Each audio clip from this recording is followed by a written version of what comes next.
My name is Ben Greenfield, and on this episode of the Ben Greenfield Life Podcast. And that's kind of the opposite of the way a lot of people have sex. They think about sex as intercourse, and that's kind of the main event, and they probably don't kiss much. I always call it, they grab a boob and stick it in. That's kind of what the basic, having sex is like for most people, where I'm like, here's how to make love and have crazy amounts of orgasms together. Fitness, nutrition, biohacking, longevity, life optimization, spirituality, and a whole lot more. Welcome to the Ben Greenfield Life Show. Are you ready to hack your life? Let's do this.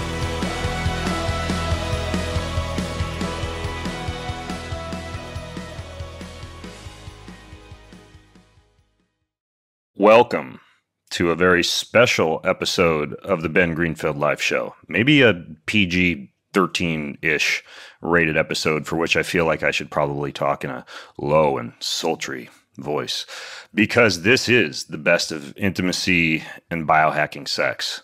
First of all, let's get the goodies out of the way. All the show notes for everything you're about to hear are going to be found at bengreenfieldlife.com/biohacking sex.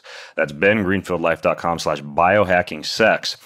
And I have decided to gather the best of the best episodes that I have done in the past to optimize libido, orgasms, hormones, sexual performance, pelvic health, and the like. Of course, proceed at your own risk with earmuffs for the kids, if necessary, if you happen to be listening to this in the minivan on the way to soccer practice or wherever you happen to be. But anyways, I have all sorts of fantastic information to optimize your sexual experience and your sex life in today's show. So we're going to jump in, but just a quick preview of what you're about to hear.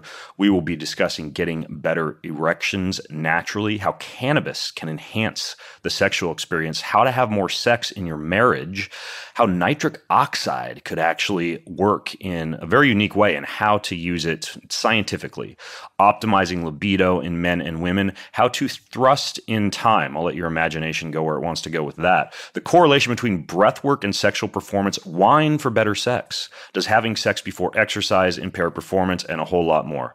Let's do this. And again, the show notes are at bengreenfieldlife.com/biohacking sex.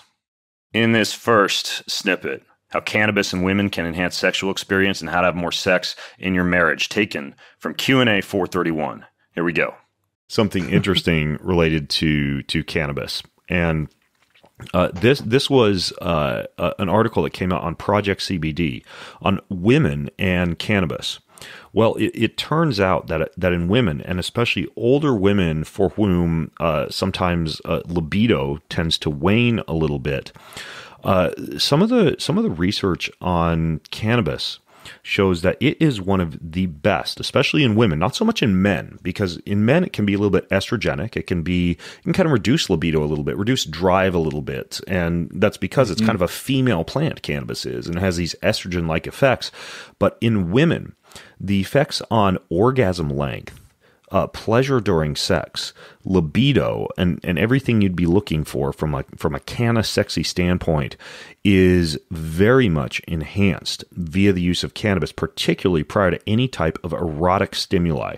It has what's called a bidirectional or biphasic effect on sexual functioning, and even in small doses can increase sensitivity and arousal. And so internally, I guess pun intended in this case, I have supplied my wife with a vape pen and a cannabis infused lube, and she has absolutely just again pun intended, just exploded in terms of her sexual desire and her sexual pleasure in response to the use of cannabis. And this is coming from a woman, my wife, who's really not interested in much of this stuff at all. But she actually really, really likes to take a hit on a vape pen now prior to sex. And this paper backs up the fact that in women especially, and again, not in men, like she'll take a hit and I pass it up. Because for me, like I feel better just basically, having all senses turned on otherwise. But for women especially, cannabis can be amazing for sex. And so if any women are out there who want to kind of like enhance libido, enhance orgasms, particularly like multiple orgasms, orgasm length, etc. These cannabis sex lubes, or even some of like the more like the sativa based vape pens, and there are certain strains that are quite good. Like there's one called Love Potion. There's another one called Voodoo. There's another one they developed called, brace yourself, the Purple Panty Dropper.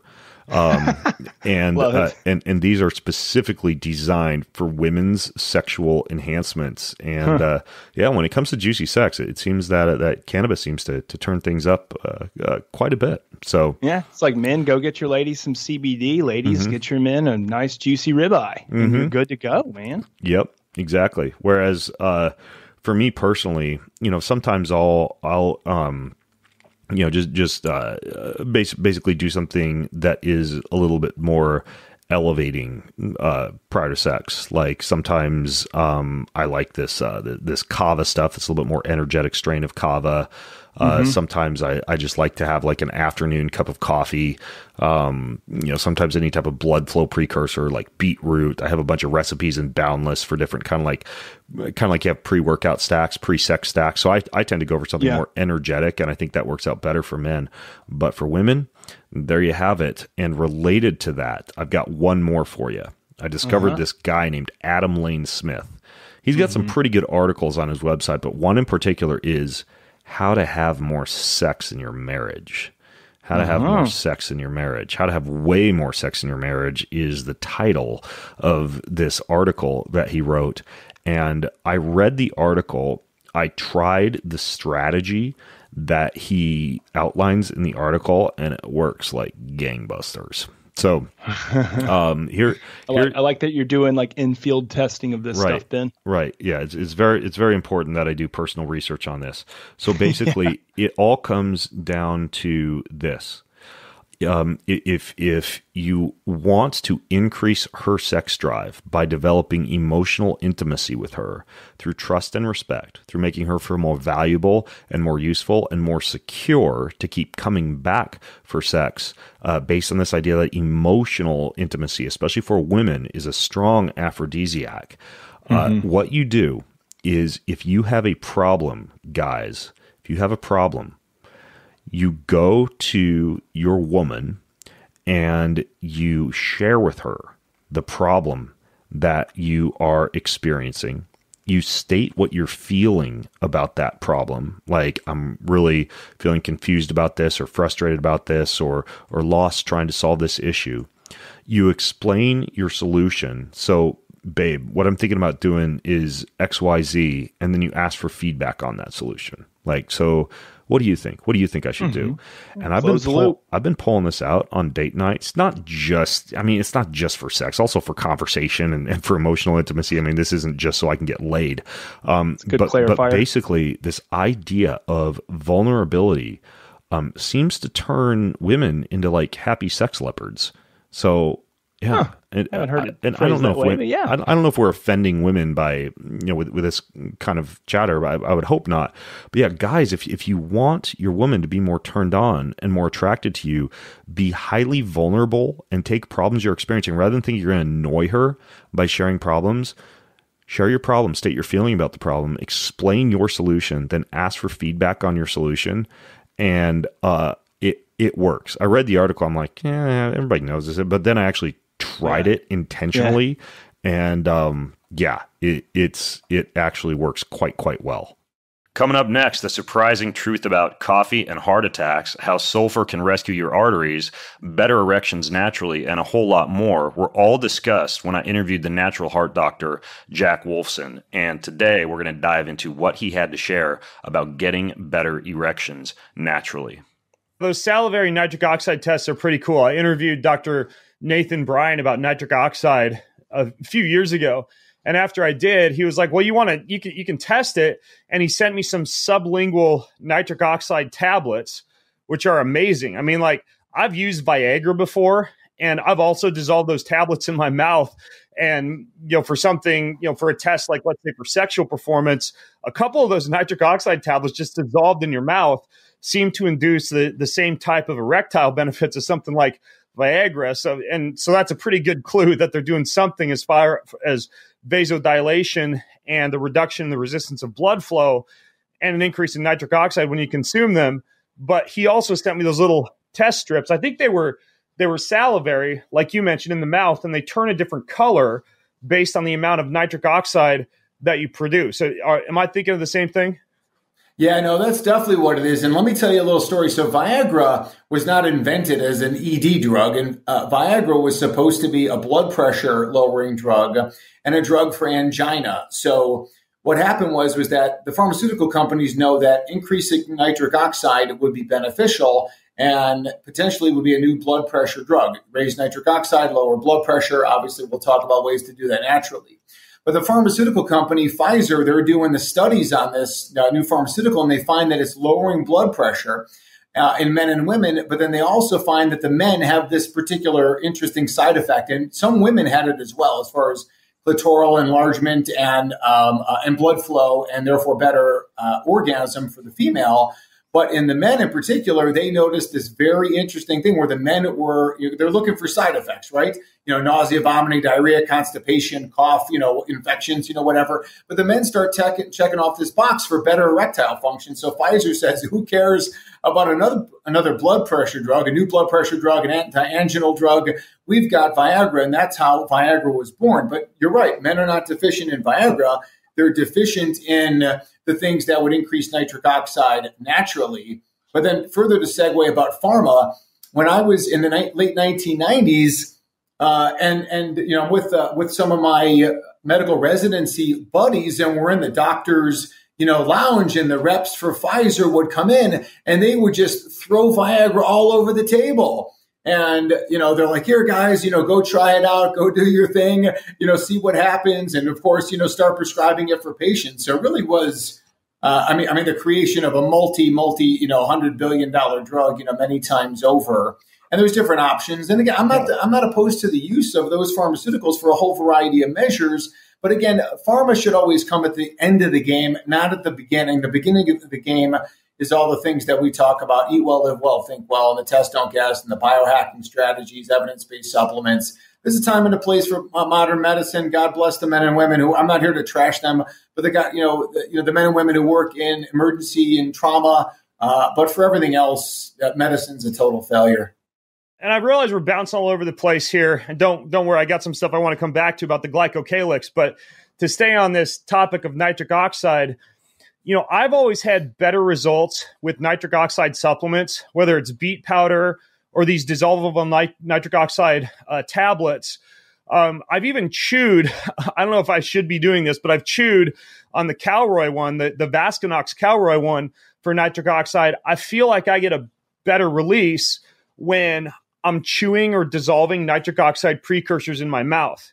Now, this is interesting because I think it was Dr. Nathan Bryan, when I interviewed him, who talked about how people who use mouthwash regularly or who nuke the biome in their mouth don't have the bacteria present in the mouth that would allow for the conversion of nitric oxide precursors from foods like arugula or beetroot, et cetera, to be able to be converted into nitric oxide in the body. And so I think the same thing has been said for, I don't know if it was Dr. Bryan who said this, but I think fluoridated toothpaste was another one that you want to be careful with. But is there something to this idea of when you're using something, even Viagra, for example, like the dissolvable troches, not necessarily Viagra, but sildenafil or tadalafil, or the active ingredient in Viagra, seems to work best when you dissolve it in your mouth.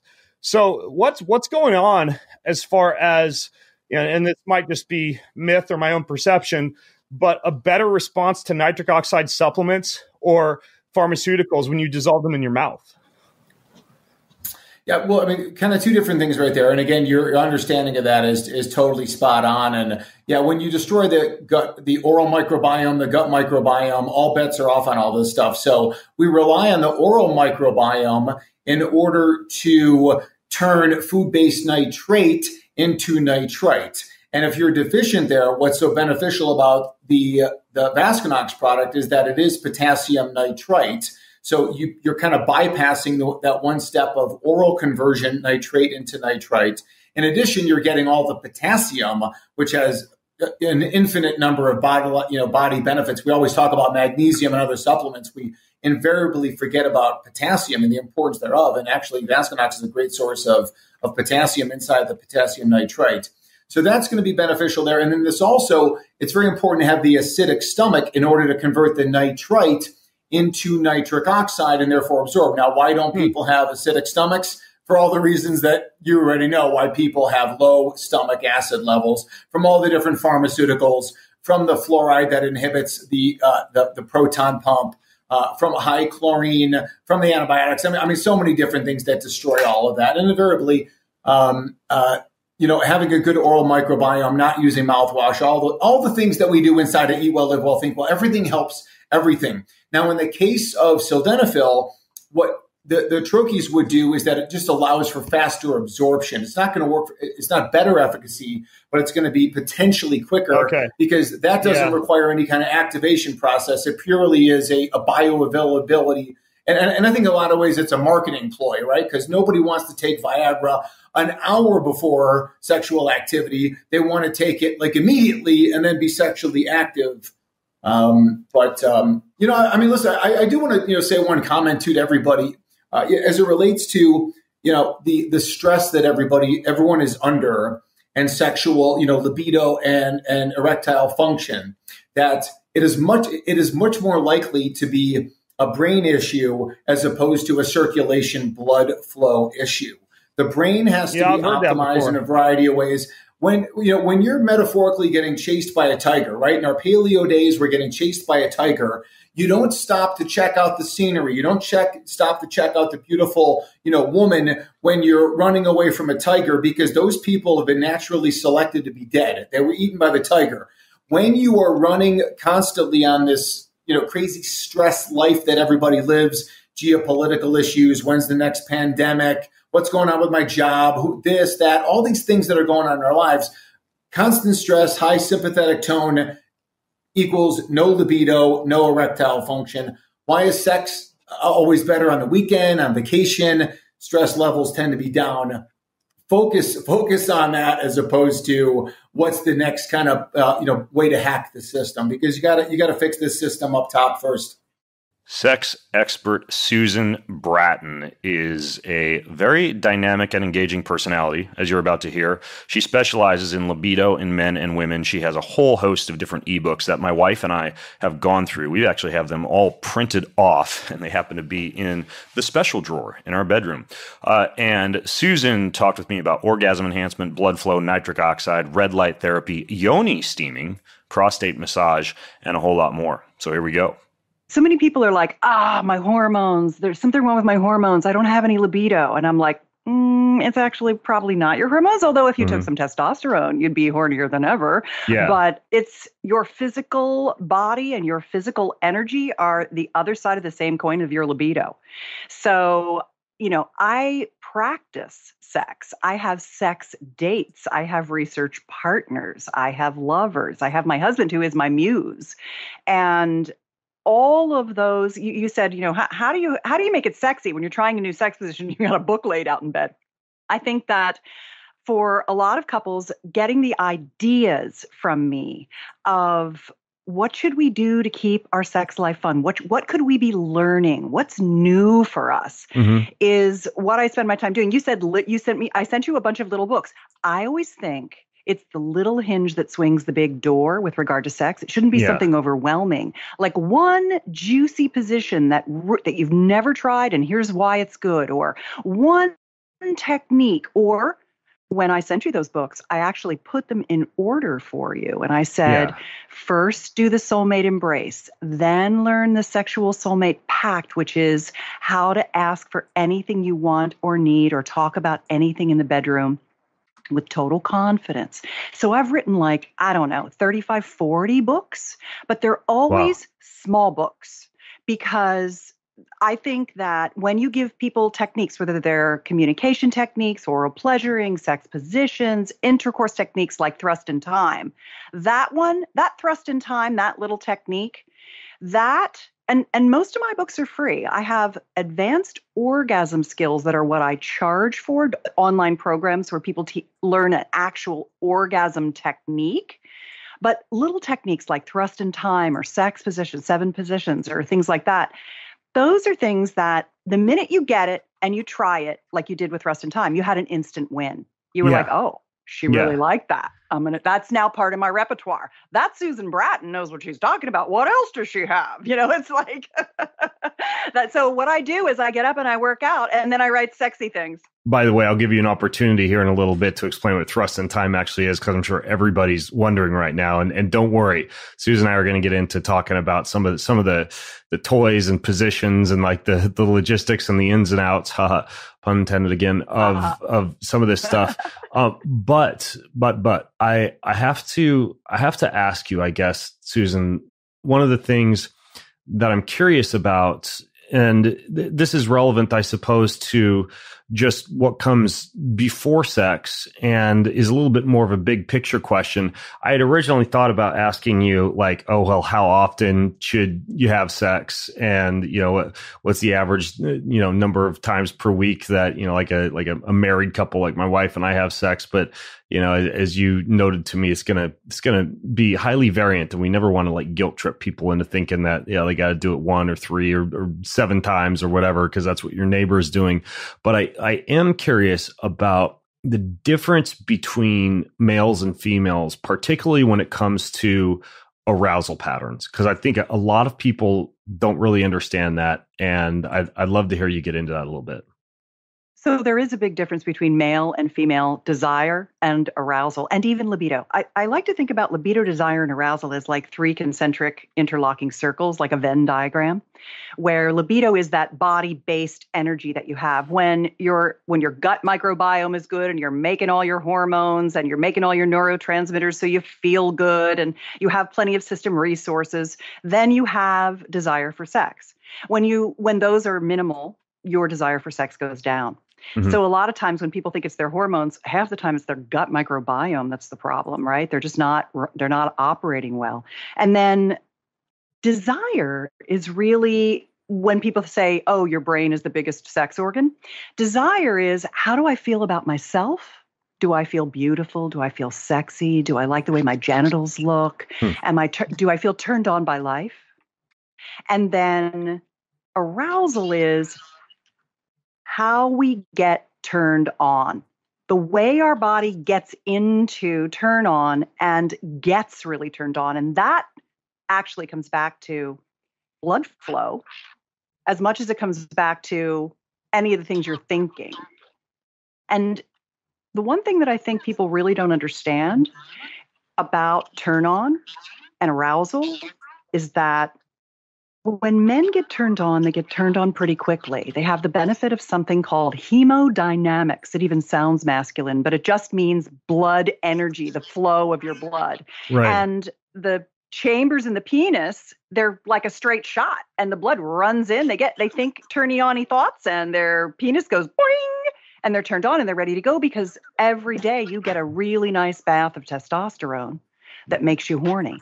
Where for women, they're female-bodied people, they're in this 28-day cycle or so, 30 days, 40 days, whatever it might be, 21 days.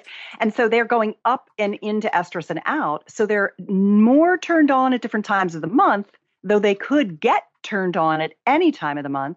But we have the same amount of erectile tissue in our vulva, but it's like a pachinko game or like an English muffin where there's all these nooks and crannies that the blood has to flow into. Women actually have 3 erectile tissue systems in their vulva. They've got the clitoral system, the perineal system, and the urethral system. And they're all spongy tissue. And they actually wrap around the vagina like a big bracelet of erectile tissue. And so a lot of sexperts will say, you've got to touch the clitoris to give a woman an orgasm. Right. It's like, well, I think you're talking about the tip of the clitoris. And yes, that's nice. But when a woman's vulva, when all that erectile system is activated and full of blood, it's expanded. It's literally bigger, like we get an erection. And when we get an erection, we have more surface area, sending more pleasure signals to the brain, making it easier for us to orgasm, which is why that thrust in time, which we will describe, we promise, that thrust in time technique, what it does is it knows that when you're making love to her and you're having penetrative sex, that her entire vagina is surrounded by erectile tissue, and you don't actually need to directly stimulate the tip of the clitoris, because if you get her, I'm going to use another word, yoni, Y-O-N-I, which is kind of a cute word for her vulva, because vulva sounds like mulva, it's like a kind of like a, not a sexy word for a woman's genital system, but yoni is a pretty word. And lingam is the penis. So yoni and lingam are cute kind of words we can use for our genitals that sound nice. And so when her yoni gets all plump and fluff and engorged with blood, you literally don't even necessarily need to touch the tip of the clitoris, and she can have orgasm after orgasm after orgasm after orgasm. So the problem is that when an XX person and an XY chromosome person get together, a female and a male get together, and he's already turned on and ready to go, and she's not yet fully aroused, engorged, and erect, and they have intercourse really early and without enough foreplay, turn on, arousal, massage, pleasuring sensation, she can't have an orgasm from intercourse. And then she thinks, oh, well, I can't have an orgasm from intercourse. And he goes, well, I guess she can't have an orgasm from intercourse, so we'll do some other stuff. Yeah. Instead of understanding that it's actually just she needs more time to get aroused and get all that blood flowing to her genitals. By the way, if you enjoyed that episode, particularly the part about prostate health, you may want to go and check out a video that recently got released on Instagram showing me doing a very cutting-edge biohack, I suppose you would call it, for prostate health. The video is a little edgy, I'll warn you. There are needles and methylene blue and ozone and the like involved. But I will link to that in the show notes if you go to bengreenfieldlife.com/biohacking sex. Next up, Susan's back with how to thrust in time. I've done this. I do this. It works. Pay attention. It's going to change your life. The last thing I just created is called your sex life bucket list. And actually, when you and I spoke at a conference recently, my keynote was on this. I walked the whole audience through how to come up with their sex life bucket list, which is what you do when you want to have novelty and variety in your sex life, especially in a long-term monogamous sex life. You want to keep learning new things. And so I walked the whole audience through 48 different types of things that they could experience, from the different types of orgasms they could have to different types of orgasm techniques they could do to different types of sex positions. There were all kinds of ideas because that's what people need. They're like, what do you want to do? I don't know. What do you want to do? Well, if we had our sex life bucket list and you did your assessment and I did my assessment, and then we merged them and we made a little list, we could just see what looked like fun, and we'll try that the next time we're having a lovemaking date. And so the sex life bucket list is really fun, and thrust in time is one of those sex techniques that helps you have an orgasm from intercourse, because you learn from me that it's just a learned skill, and you're like, oh my God, okay, I'll learn it. So what thrust in time is, and it's at thrustintime.com. It's free. It's a download. You can both read it, and then you kind of know what you're doing. It's basically an ancient Taoist practice that I brought up to the 21st century. And it comes from the Taoists who did teach semen retention.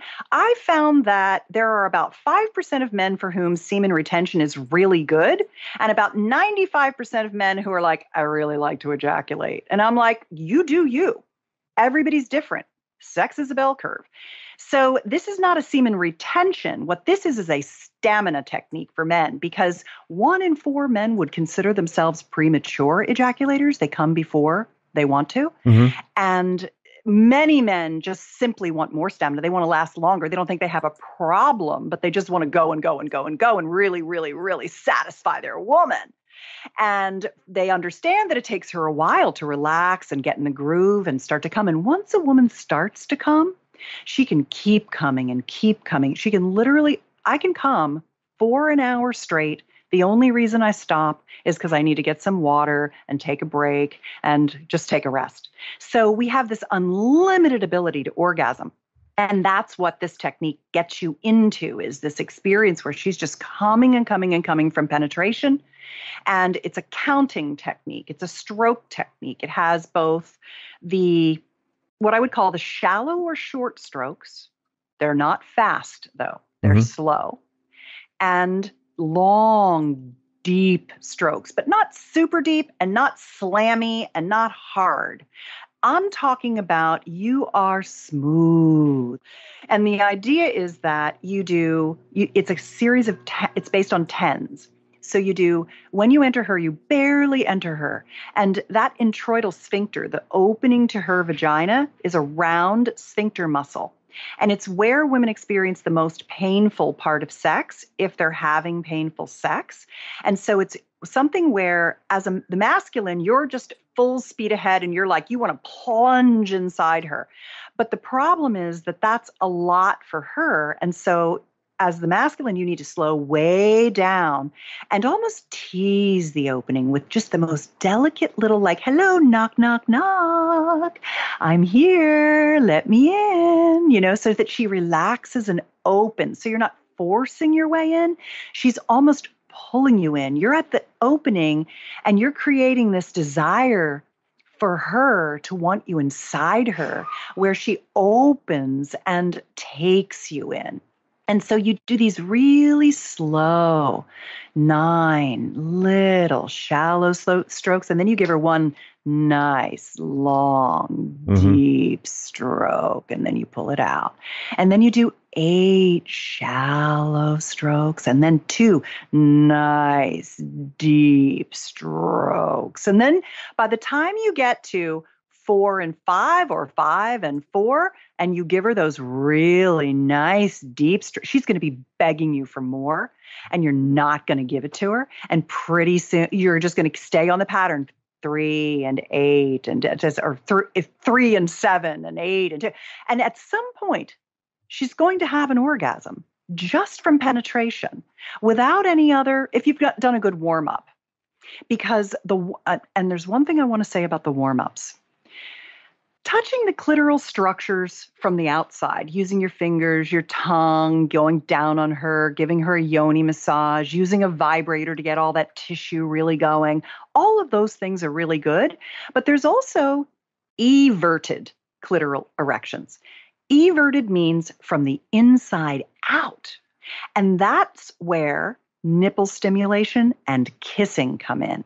That's why making out, hot kissing, and breast play, not just nipples, but full breast play and nipples, licking, touching, squeezing. Those 2 things are fantastic foreplay because they are actually getting her turned on from the inside out. They're giving her an internal clitoral erection.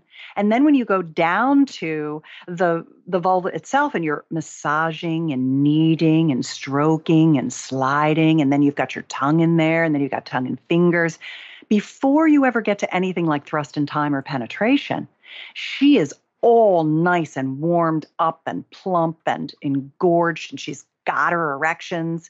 And then you do thrust and time, and she just wants it. She's ready. And that's kind of the opposite of the way a lot of people have sex. They think about sex as intercourse, and that's kind of the main event, and they probably don't kiss much. Maybe, I always call it, they grab a boob and stick it in.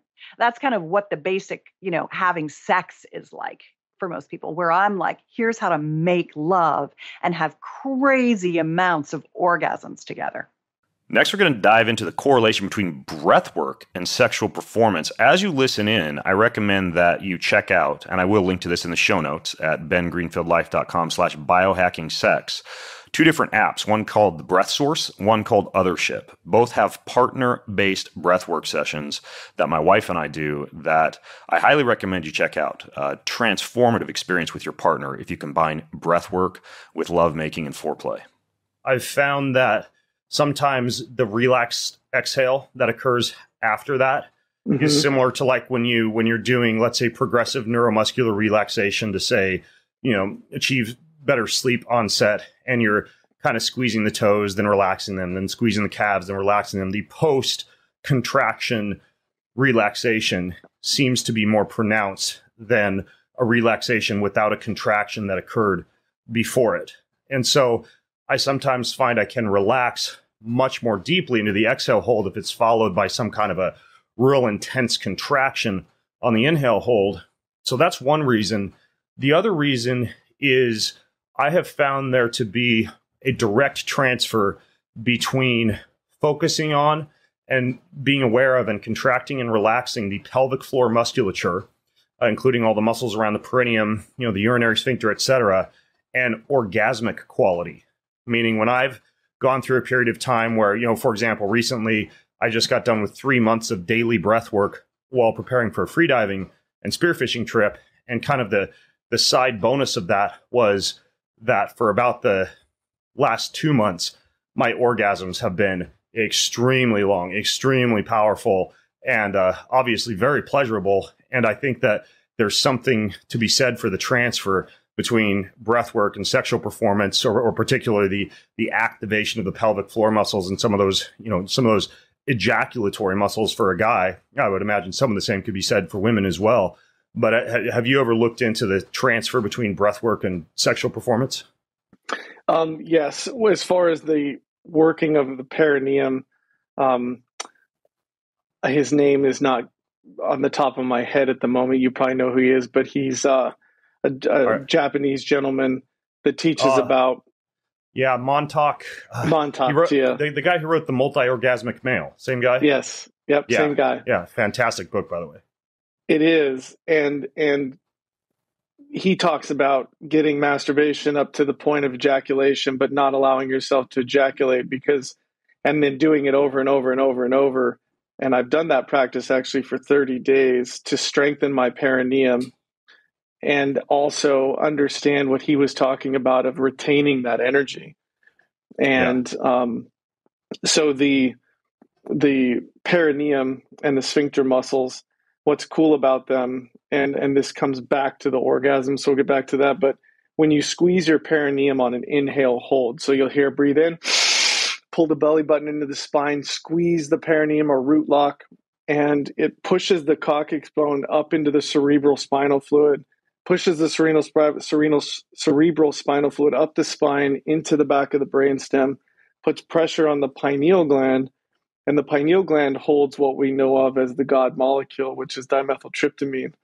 And there's little rhombohedron crystals surrounding the pineal gland, and crystals carry energy. Our entire body is made of tiny crystalline, but there's special rhombohedron crystals on the pineal gland, and they separate and they cause a piezoelectric effect when they come back together that allows it to leak ever so tiny little particulates of dimethyltryptamine. And Ben, I've done a lot of plant medicine journeys. I think you have experimented with that too. And we have to take, 2 or 3 or 4 doses of ayahuasca because that dimethyltryptamine is not coded to our body. But the dimethyltryptamine that's in our body, in my opinion, is coded to our body. That's why it takes such small amounts to have an absolute euphoric transition to that God molecule. And I think that when we are working the perineum right during orgasm, we're activating some of that same power when we're in that ejaculatory state. Yeah, I agree. It's pretty powerful. I have a few thoughts based on what you said. First, do you guys yet have any couples breathwork sessions in the Breath Source app? And the reason I ask is my wife and I have a few 20, 30-minute long ones that I have on my phone. We'll occasionally do kind of as foreplay or as a way to connect at the end of the day, in a quiet place in the evenings, typically in the bedroom, legs intertwined or, sitting close to each other's laps, breathing in and out of each other's mouths, noses, doing locks and holds together, etc. And it's amazing as a partner practice. But I don't think I ever asked you if you guys have couple sessions in the Breath Source app. We don't, and we absolutely should. So I'm going to have to recruit you and Jessa and start that for us. Yeah, that would be it. Although it would be, I guess that's my one complaint about the coaching during such a session is you do kind of feel like a third person is there in the bedroom with you. And I would apologize profusely for anyone who'd have to put up with my voice, particularly while you're trying to get it on with your lover. So I don't know how comfortable I'd be with that, but you know what, if it's just for coaching people and then they can break off and do it on their own, that's great. And then the other thing you mentioned, the reduced ejaculation frequency for increased drive, aggressiveness, energy, et cetera, in males. I don't think I talked with you about this, but gosh, it's probably 6 or 7 years ago now that Men's Health recruited me to do about a 6-month foray into all the things that a man could do to improve his sexual performance, both ancient and modern, you know, stem cells and PRP into the nether regions to, you know, gas station dick pails and all manner of different herbs, you know, all the way down to the reduced ejaculation frequency. And I also did a 30-day stint as part of the immersive journalistic aspect of that article, which they published as entitled "New Year, New Dick." It was their January edition, and I must say that the aggressiveness that you find when you're engaged in that practice is almost annoyingly high as far as your energy, your drive. I mean, it works as promised, but remember, we're not talking about not getting an erection or not having sex. We're literally talking about doing all of that, but not ejaculating, which, you know, as many guys can probably imagine, can kind of leave you a little frustrated and pent up afterwards. I almost didn't like it. It was almost too much for me. I was just like, gosh, I gotta stop again. But it definitely is an act in self-discipline and seems to cause that energy drive as well. Is wine better for sex? You probably always wanted to know the answer to that question. Turns out it's surprising. Turns out I've addressed that, and we're going to dive into the Q&A in which I did so. From Q&A 460, is wine better for sex? All right, let's move on to another sex-related topic, wine. And this was interesting. There was a study that looked at wine and the consumption of wine, particularly for sexual function. This one discussed women, but was primarily, again, sorry ladies, looking primarily at the fellas. Now, it's interesting because some of us consider wine to be an aphrodisiac, and I've always wondered, well, is that because it's actually a potent blood flow precursor?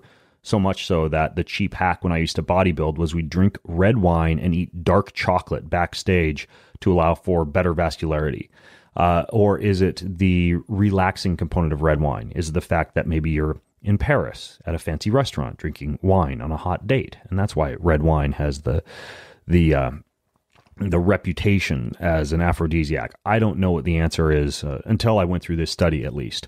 So let's talk about this. So red wine, alcoholic beverage, it's obtained from the fermentation of dark-colored grapes rich in phytonutrients. And there is a lot in wine besides just water and ethanol. You've got organic acids, aldehydes, ketones, esters, minerals, lipids, what are called phenolics. So there's a lot going on in wine. And the beneficial health effects of red wine have been primarily associated with its polyphenolic content. Very high amount of what are called flavonoids and non-flavonoids. So we've got things like quercetin, myricetin, catechin, epicatechin, which you'd also find in things like green tea, what are called hydroxycinemates like caffeic acid, cutaric acid, hydroxybenzonates. A lot of stuff going on in wine due to its polyphenol content. Now, the alcohol content of red wine has, of course, been a major issue of concern amongst many people, yet moderate alcohol consumption has also been associated with a cardioprotective effect and an increase in HDL, a reduction in your platelet adhesiveness, and those are both responsible for the onset of atherosclerosis. So it turns out that 1 to 3 glasses of wine per day may reduce cardiovascular risk. I know that some people will say that alcohol in any amount is bad for you.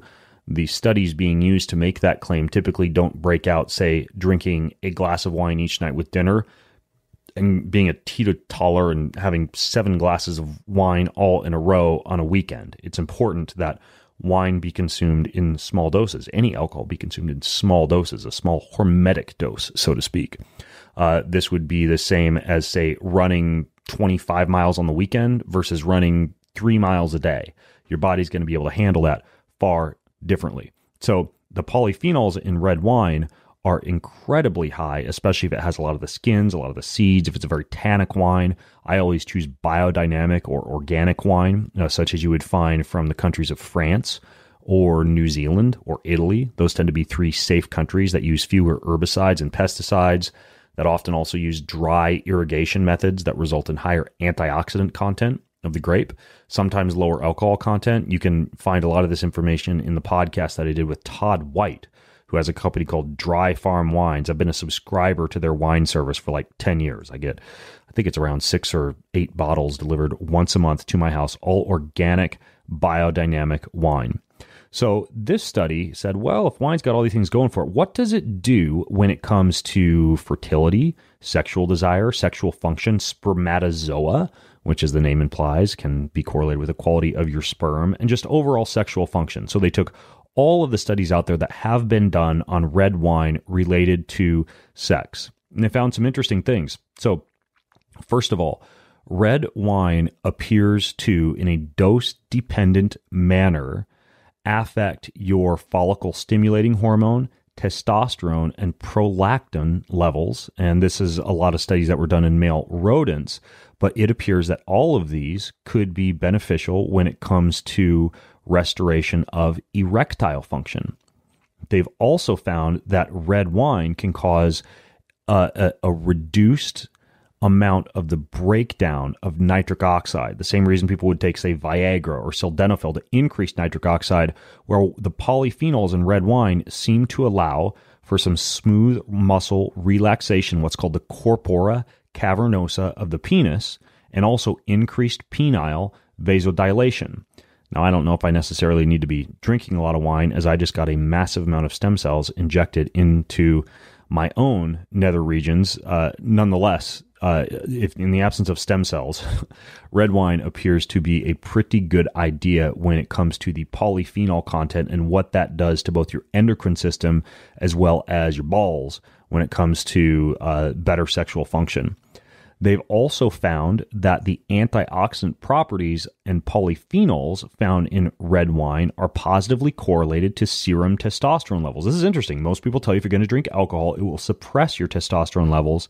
But in fact, they have shown, and again, most of the studies, I will admit, were in rodent models, but that the low to moderate consumption of red wine actually resulted in an increase in testosterone levels and also seemed to balance phytoestrogens, or the phytoestrogens in wine seem to balance the body's estrogen levels, and that influence what's called steroidogenesis and also seem to cause a slight growth hormone response. So again, we're talking about low to moderate amounts, but that seems to be fantastic as well.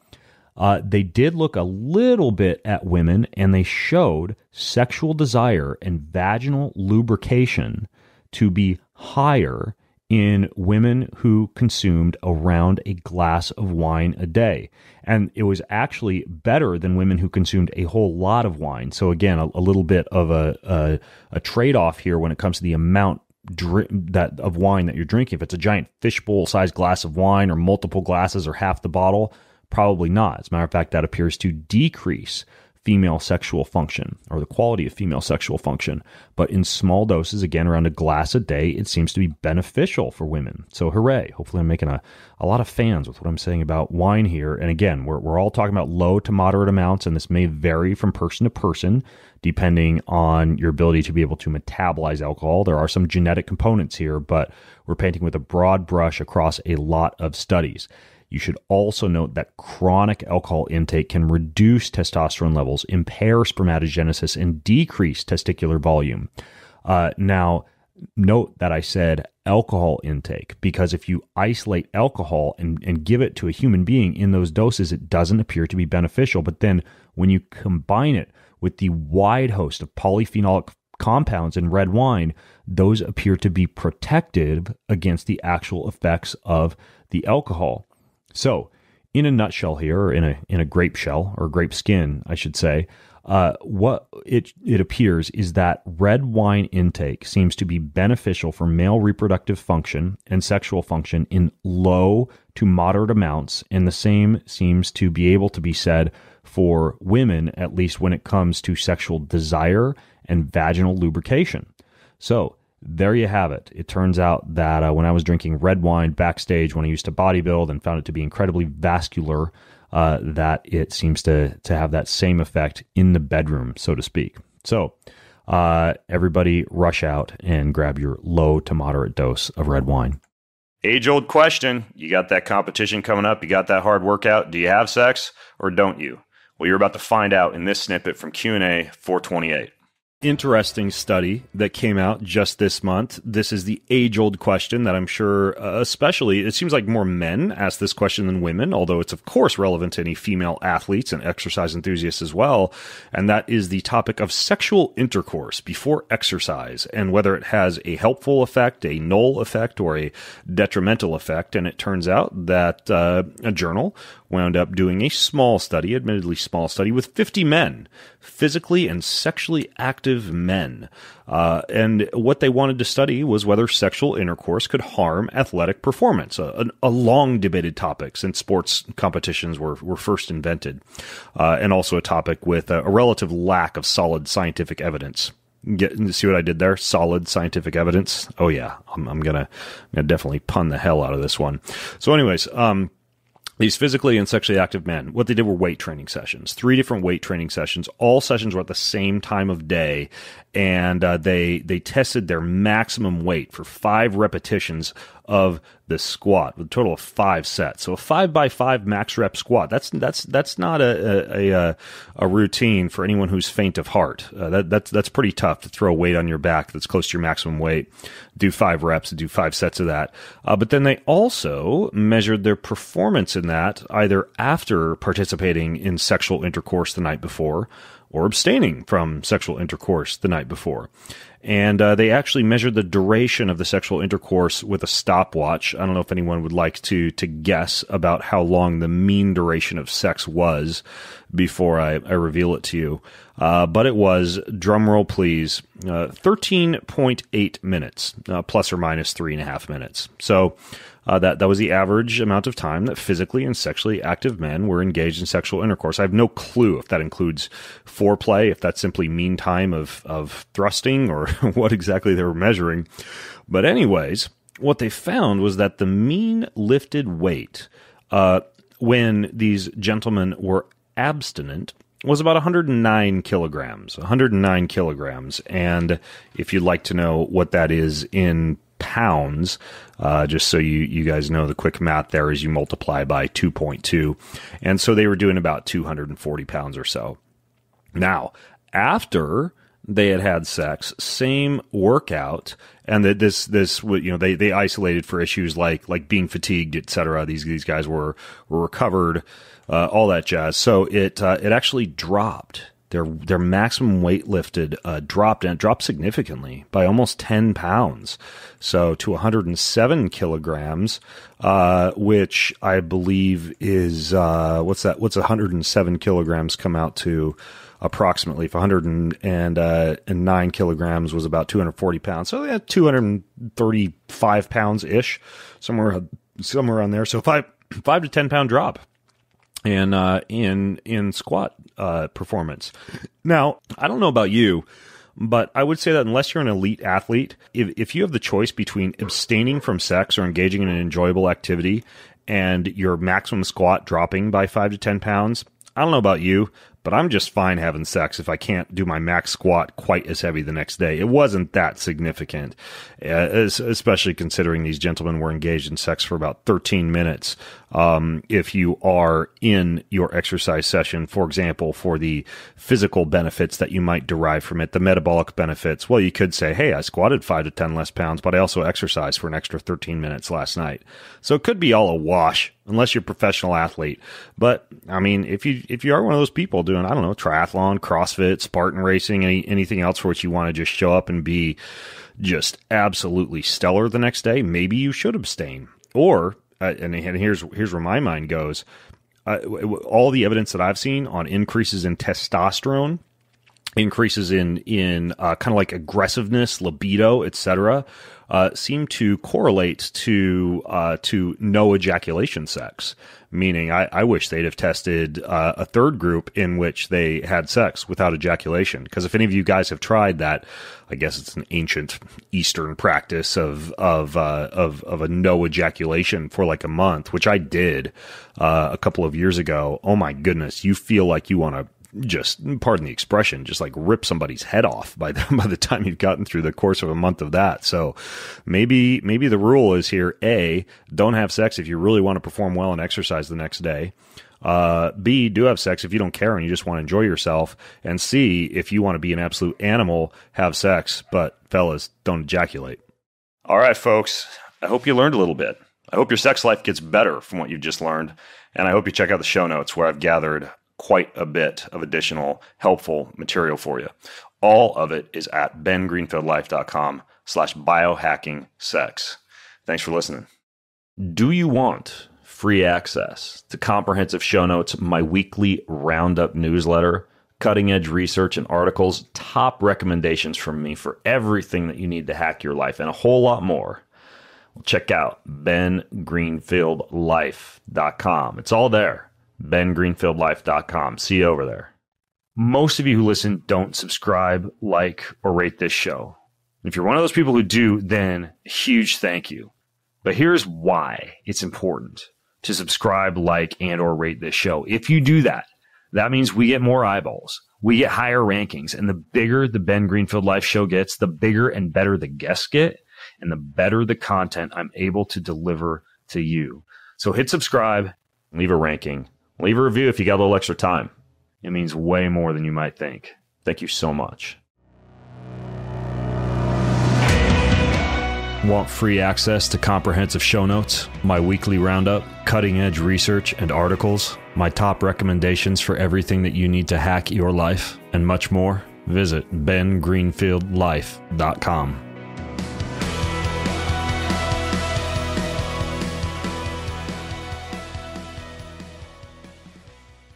In compliance with the FTC guidelines, please assume the following about links and posts on this site. Most of the links going to products are often affiliate links, of which I receive a small commission from sales of certain items, but the price is the same for you, and sometimes I even get to share a unique and somewhat significant discount with you. In some cases, I might also be an investor in a company I mention. I'm the founder, for example, of Keon LLC, the makers of Keon branded supplements and products, which I talk about quite a bit. Regardless of the relationship, if I post or talk about an affiliate link to a product, it is indeed something I personally use, support, and with full authenticity and transparency recommend in good conscience. I personally vet each and every product that I talk about. My first priority is providing valuable information and resources to you that help you positively optimize your mind, body, and spirit. And I'll only ever link to products or resources, affiliate or otherwise, that fit within this purpose. So there's your fancy legal disclaimer.